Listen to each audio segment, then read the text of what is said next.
সুপ্রিয় শিক্ষার্থীগণ, তোমাদের দ্বিতীয় বর্ষের যে সমস্ত ছাত্র তোমরা পরীক্ষা দিবে, তোমাদের জন্য কয়েকটা এমসিকিউ, এটা একমাত্র পরীক্ষার্থীদের জন্য বিশেষ করে প্রযোজ্য।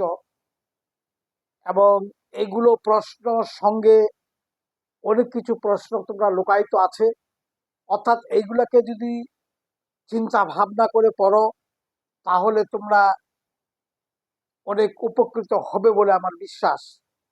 দেখো, এখানে 100 মিলিলিটার 1 ml সালফিউরিক অ্যাসিডে হাইড্রোজেন আয়নের সংখ্যা হচ্ছে 12.046 ইন্টু 10⁻23, অর্থাৎ 6.023 ইন্টু 10⁻23। যেহেতু এখানে হাইড্রোজেন আয়ন দুটো আছে, 2 দিয়ে গুণ করলে এটা পাওয়া যাবে। এখন এটা যদি 100 মিলিলিটার ফসফরিক অ্যাসিড হয় তাহলে ওটা 3 দিয়ে গুণ হবে। যদি নাইট্রিক অ্যাসিড হয় তাহলে 6.023 ইন্টু 10⁻23 ওই অ্যাভোগাড্রো নাম্বার থাকবে। আবার যদি 1000 মিলিলিটারে 1 মোলার যদি হাইড্রোক্লোরিক অ্যাসিড হয় তখনই কিন্তু অ্যাভোগাড্রো নাম্বারটাই হবে। কাজে এটা থেকে অনেকগুলো শিক্ষণীয় ব্যাপার আছে। এখান থেকে কমপক্ষে তোমরা 10টি প্রশ্ন এখান থেকে উদ্ধার করতে পারবে। এবার চলে যাও 2 নম্বরে। 1 ppm পার্টস পার মিলিয়ন।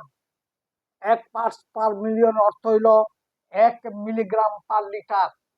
1 মিলিগ্রামকে পার লিটার দ্বারা ভাগ করলে, 1 লিটার দ্বারা ভাগ করলে যেটা হবে সেটা হবে 1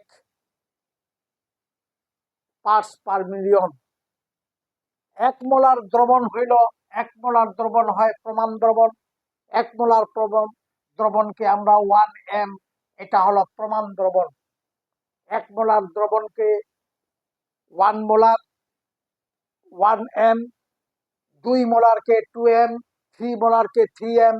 আবার যদি 0.1 হয় তাহলে এখানে হবে 0.1 মোলার। এবার 0.01 হলে এখানে হবে 0.01 মোলার, অথবা অর্থাৎ সেমি নর্মাল। এটা হলো 1 নর্মাল। অনুরূপভাবে হবে ডেসি নর্মাল, এটা হবে ডেসি নর্মাল, এটা হবে সেন্টি নর্মাল, ইত্যাদি। এভাবে টুয়াইস নর্মাল, থ্রাইস নর্মাল ইত্যাদি হতেই থাকবে। Molar 1 molar, twice molar, thrice molar, 0.1 decimolar, 0.02 centimolar ইত্যাদি ইত্যাদি, 0.5 সেমিমোলার। অর্থাৎ 1 মোলার দ্রবণের রিপ্রেজেন্টেশনের দ্বারা তোমরা 2 molar, 3 molar, 4 molar, decimolar, centimolar, semimolar ইত্যাদি, অর্থাৎ এখান থেকেও তোমরা 10টি প্রশ্ন বানাতে পারবে। এই গেল 3 নম্বরটা হচ্ছে সালফিউরিক অ্যাসিডের সঙ্গে জিঙ্ক বা দস্তা বিক্রিয়া করলে জিঙ্ক সালফেট হাইড্রোজেন হয়।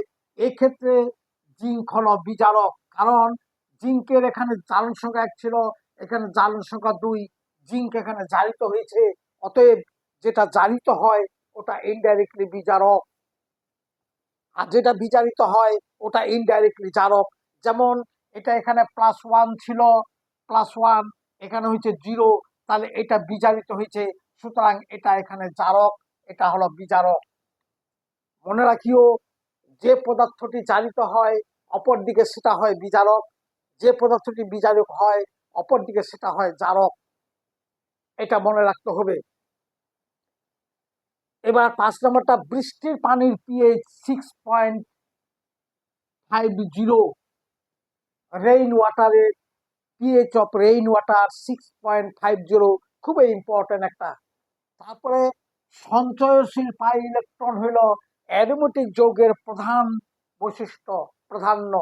অর্থাৎ অ্যারোমেটিসিটি বলতে বোঝাচ্ছে যাদের আনস্যাচুরেশন ইজ স্পেশাল টাইপ, এবং সেখানে পাই ইলেকট্রনগুলো ডিলোকালাইজড, সঞ্চয়নশীল, এবং যেগুলো অসম্পৃক্ত হওয়া সত্ত্বেও বেরিয়াম দ্রবণকে এবং ক্লোরিন দ্রবণকে ইত্যাদি দ্রবণকে বিবর্ণ করতে পারে না, আনসিচুয়েশন হওয়া সত্ত্বেও, অসম্পৃক্ত হওয়া সত্ত্বেও। কাজেই বলা হয় যে unsaturation character of benzene is special type aromatic যৌগের আনসিচুয়েশন গুলা মানে অসম্পৃক্ত একটা বিশেষ ধরনের, এটাকে বলা হয় অ্যারোমেটিসিটি। এটার প্রধান বৈশিষ্ট্য হলো এর মধ্যে যে পাই ইলেকট্রন গুলো আছে সেগুলো সর্বদাই নড়াচড়া করে সঞ্চয়নশীল, ডিলোকালাইজড, এটাকে বলা হয় অ্যারোমেটিসিটি।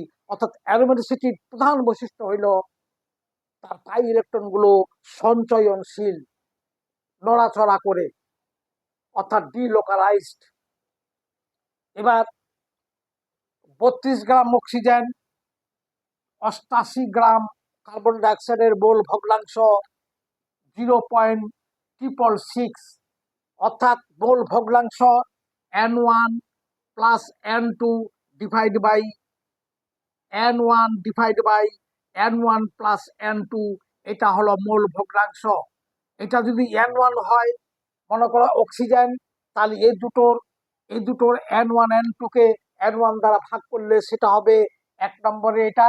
আবার যদি N2 যদি আমরা ওইটাকে ধরি, তাহলে এটাকে N2 কে N1 প্লাস N2 দ্বারা ভাগ দিলে হবে দ্বিতীয় মৌলটার মোল ভগ্নাংশ, মোল fraction N1 divide by N1 plus N2 অথবা N2 divide by N1 plus N2। N এর মানটা বাইর হবে G বাই M, অর্থাৎ গ্রামকে আণবিক ভর দ্বারা ভাগ দিলে তাদের মোলারটা বাইর হবে, মোল সংখ্যাটা বের হবে। তাহলে 32 গ্রাম অক্সিজেন কে ভাগ দিব 32 দিয়ে, 88 গ্রাম কার্বনকে 88 গ্রামকে ভাগ দিব 44 দিয়ে। এটা যদি N1 হয়, এটা N2, তাহলে N2 divide by N1 plus N2 যোগ করে পাওয়া যাবে, ভাগ বা গুণ করে পাওয়া যাবে, যোগ করে পাওয়া যাবে 0.666। অর্থাৎ এই ফর্মুলা অনুসরণ করলে হয়ে যাবে। এবার গেল চার্লসের সূত্র হইতে, চার্লস বা গ্যালোসাকের সূত্র থেকে বিখ্যাত একটা জিনিস পাওয়া যাবে, সেটা হলো অ্যাবসলিউট টেম্পারেচার, অ্যাবসলিউট পরম শূন্য, অ্যাবসলিউট অর্থাৎ অ্যাবসলিউট জিরো, পরম শূন্য তাপমাত্রা, অ্যাবসলিউট স্কেল আবিষ্কার হয়েছে। এবং অ্যাবসলিউট পরম শূন্য তাপমাত্রা, অ্যাবসলিউট তাপমাত্রা হলো চার্লসের সূত্র থেকে এবং গ্যালোসাকের সূত্র থেকে এই ধারণাটা পাওয়া গেছে।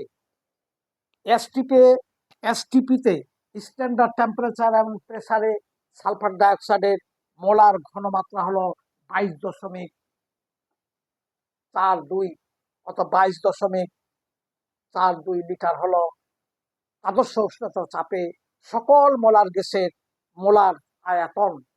কার্বন ডাইঅক্সাইডের এসটিপিতে এটাই হবে, হাইড্রোজেনের এসটিপিতে এটাই হবে, অক্সিজেনের এসটিপিতে এটাই হবে। অর্থাৎ প্রত্যেকটা গ্যাসের আদর্শ উষ্ণতা ও চাপে 1 মোলার হবে 22.4।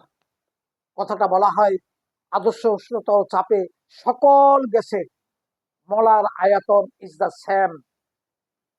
At STP-তে all gases their molar volume is the same and it is 22.4 litre, এটা মনে রাখতে হবে। এবার S1 S2 অর্থাৎ nuclear substitution, unimolecular substitution, biomolecular substitution, bio nuclear substitution, এতে সক্রিয়তার ক্রম হলো S1 এর বেলায় 3 ডিগ্রি ফার্স্ট হবে, তারপর 2 ডিগ্রি, 1 ডিগ্রি এবং অ্যালকাইল হ্যালাইড। ঠিক তেমনি S2 তে তার বিপরীত হবে। মনে রাখবে S1টা 2 স্টেপে হয়, S1টা 1 স্টেপে হয়। অর্থাৎ S2টা নির্ভর করবে তাদের বিকারকের উভয় এর উপরে, ঘনমাত্রার উপরে, আর S2টা নির্ভর করবে একমাত্র বিকারকের ঘনমাত্রার উপরে। তোমাদের সকলকেই ধন্যবাদ।